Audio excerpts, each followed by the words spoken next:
Estriktong patnubay at gabay ng magulang ang kailangan. Maaaring may masiselang tema, lengguwahe, karahasan, sexual, horror o droga na hindi angkop sa mga bata.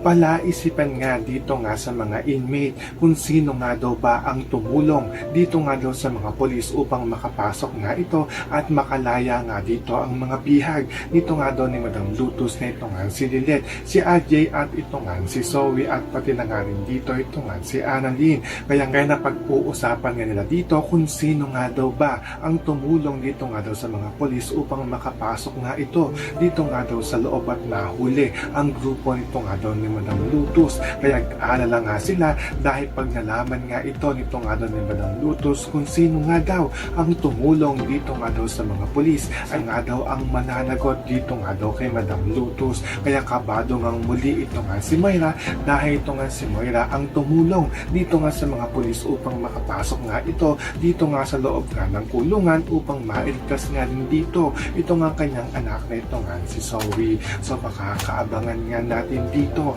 ang pagtulong nito nga ni Moira dito nga sa mga pulis upang makapasok nga ito dito nga sa loob nga ng kulungan. Yan ang ating mga pakakatukan at pakakaabangan dito nga lang sa Abot Kamay na Pangarap.